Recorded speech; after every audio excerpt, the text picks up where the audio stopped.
নমস্কার, আমাদের জেঠিভাইজি কিচেনে আপনাদের সকলকে অনেক অনেক স্বাগত। দেখুন, আজ একটি খুবই নিত্য নতুন রেসিপি নিয়ে চলে এসেছি। তো রেসিপিটি শুরু করা যাক।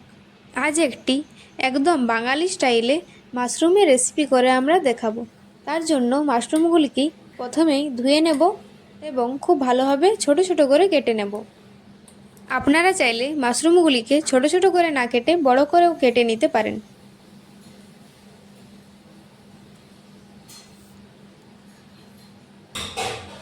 দেখুন, আমাদের মাশরুমগুলি কেটে ধুয়ে নিয়েছি।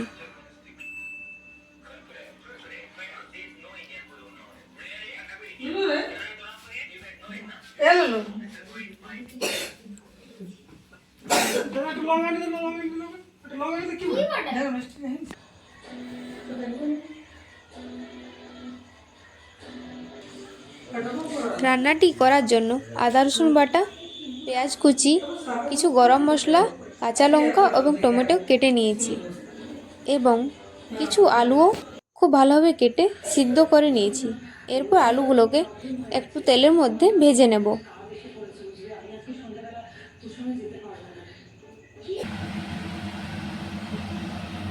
কড়াই গরম হয়ে গেছে, এরপর তেল দিয়ে দিচ্ছি।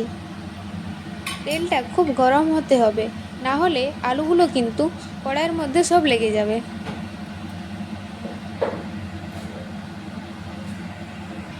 তেলটিকে একটু গরম করে হলুদ গুঁড়ো দিয়ে দিচ্ছি। এরপর আলুগুলোকেও দিয়ে দেব।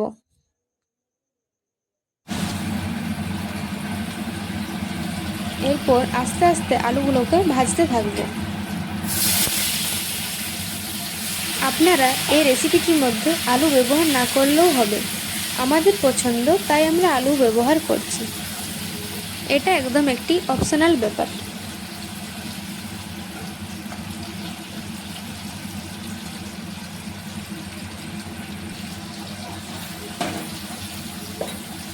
আলুগুলো খুব ভালোভাবে ভাজা হয়ে গেছে, এরপর তুলে নেব।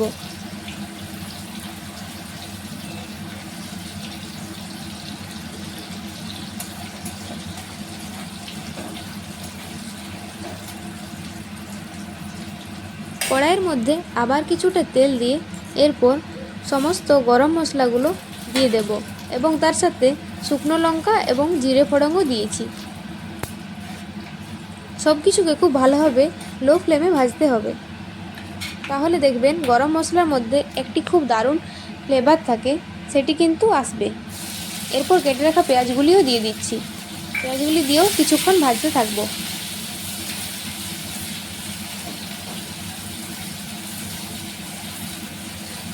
পেঁয়াজগুলিকে কিছুক্ষণ ভেজে এরপর আদা রসুনের পেস্টটি দিয়ে দিচ্ছি।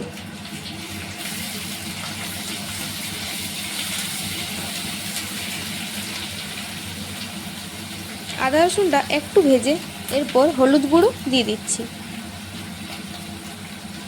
এরপর জিরে গুঁড়ো দিয়ে দিলাম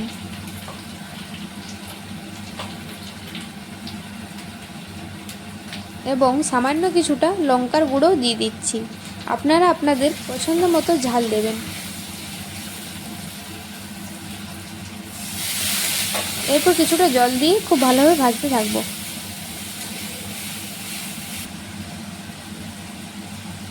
পরিমাণ মতো লবণ দিয়ে দিচ্ছি।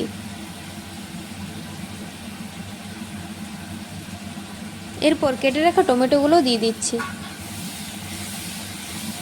এবং খুব ভালোভাবে ততক্ষণ ভাজবেন যতক্ষণ না টমেটোগুলি গলে যাচ্ছে। টমেটো না গললে কিন্তু টেস্ট পাবেন না। টমেটো ভাজা হয়ে গেছে, এরপর মাশরুমগুলো দিয়ে কিছুক্ষণ কষিয়ে নেব। মাশরুম থেকে কিন্তু অনেকটা পরিমাণে জল ছাড়বে, তাই প্রথমে জল ব্যবহার করার কোনো দরকারই নেই।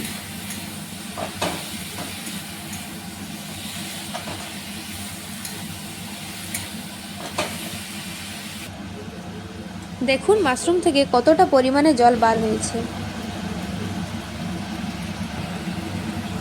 মাশরুমটা কষানো কমপ্লিট, এরপর ভেজে রাখা আলুগুলো দিয়ে কিছুক্ষণ নেড়ে নেব। খুব ভালোভাবে মিক্স করে নেবেন এবং দেখবেন খুব সুন্দর এবং সুস্বাদু হবে রান্নাটা।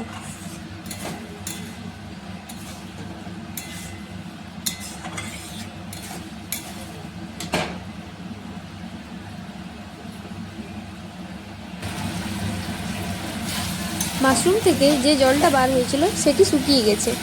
এরপর পরিমাণ মতো কিছুটা জল আমরা দিয়ে দিচ্ছি।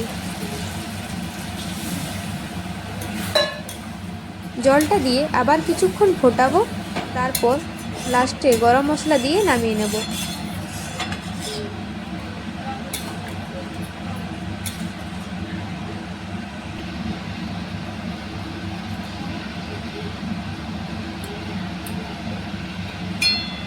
আমাদের আজকের রেসিপিটি আপনাদের সকলের কেমন লাগলো তা কিন্তু অবশ্যই কমেন্ট করে জানাবেন এবং সাবস্ক্রাইব করতে ভুলবেন না। সকলেই পাশে থাকুন, সুস্থ থাকুন, ভালো থাকুন। আপনারা যদি আমাদেরকে সাপোর্ট না করেন তাহলে আমরা কোনো দিনেই বড় হতে পারবো না। তো সকলেই আমাদের চ্যানেলটিকে সাবস্ক্রাইব করে পাশে থাকবেন। সকলকেই অনেক অনেক ধন্যবাদ। সকলেই আমাদের ভিডিওগুলি শেষ পর্যন্ত দেখার চেষ্টা করুন এবং সকলেই খুব ভালোভাবে সুস্থভাবে থাকুন। ধন্যবাদ।